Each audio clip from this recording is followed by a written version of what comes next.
Saya akan bercerita tentang Pangeran Amat Mune.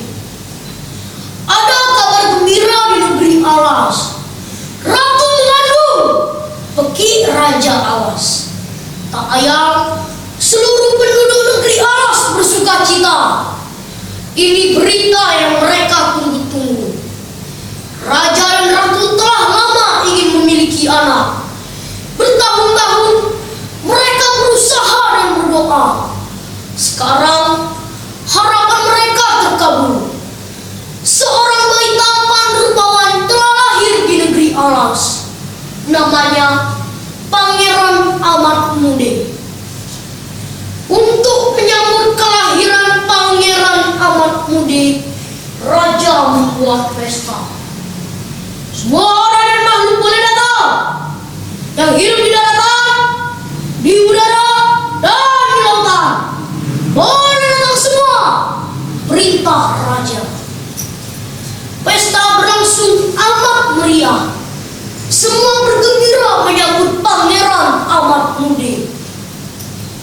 Pangeran Amat Mune tumbuh menjadi anak yang cerdas. Selain itu, dia kuat dan penuh semangat. Raja mengajarinya banyak hal. Berburu, menambah ikan, menebang pohon, dan banyak lagi.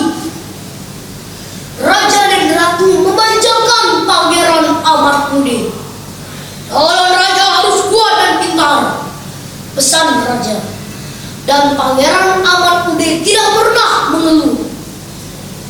Sayang, saat Pangeran Amat Mune berusia 10 tahun, raja mangkat. Betapa sedihnya hati ratu dan Pangeran Amat Mune. Apalagi tahta kerajaan direbut oleh adik raja. Kamu masih terlalu kecil untuk memimpin kerajaan, kata adik raja kepada Pangeran Amat Mune. Nanti, kalau kamu sudah besar, kamu boleh mengambil tahta ini, janji adik raja. Namun, janji itu tidak pernah dipenuhi. Adik raja malah menyuruh para pegawai untuk membuang Pangeran Amat Mune dan ibunya ke hutan. Dia tidak ingin Pangeran Amat Mune menjadi raja. Pangeran Amat Mune dan ratu akhirnya tinggal di sebuah rumah kayu yang laku. Meski demikian, Pangeran tidak pernah mengeluh. Semua yang diajarkan ayahnya amat berguna baginya. Pangeran Amat Mune pintar berburu dan menembak ikan. Hingga suatu hari, ratu berteriak, "Anakku, lihatlah!" Ratu mengangkat emas dalam perut ikan-ikan yang ditangkap anaknya. Ratu segera menjual emas-emas itu. Dia lalu mengajak Pangeran Amat Mune kembali ke negeri Alas. Di perjalanan, mereka membagikan sebagian uang-uang itu untuk penduduk yang miskin. Rupanya, raja yang baru amat kejam. Rakyat hidup menderita. Bu, kita harus buat kembali kerajaan ini. Kasihan rakyat kita, kata Pangeran Amat Mune melihat kondisi negeri Alas. Ratu setuju. Mereka berdua langsung mendatangi istana dan menuntut tahta. Boleh saja, kata adik raja dengan benci. Namun ada syaratnya. Petiklah sebutir kelapa gading yang ada di pulau itu. Tidak, aku akan menjadi raja selamanya. Hati Pangeran Amat Mune gentar. Dia pernah mendengar bahwa lautan itu dijaga 3 makhluk mengerikan. Bagaimana jika aku tidak selamat, Bu? Tanyanya Gam. Doa ibu menyertaiku, Nak, sahut ratu. Pangeran Amat Mune berangkat dengan sebuah perahu kecil. Demi rakyat negeri Alas, dia harus berjuang. Ya Tuhan, bantulah aku, doanya. Ketika sampai di tengah lautan, ombak menerjang. Pangeran Amat Mune kelimpungan. Apa yang ditakutinya menjadi kenyataan. 3 makhluk menyeramkan ada di hadapannya. Anak muda, berani-beraninya kamu ke sini, bentak buaya raksasa. Kamu siapa? Dan mau apa?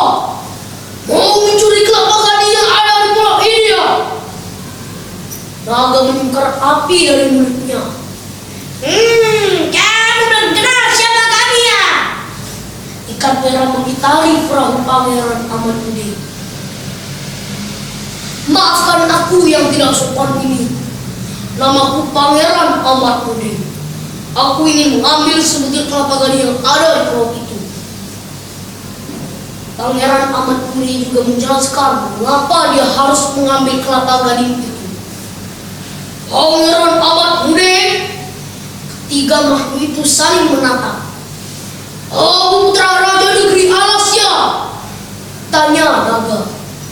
"Iya," sahut Pangeran Amatmudi gemetar.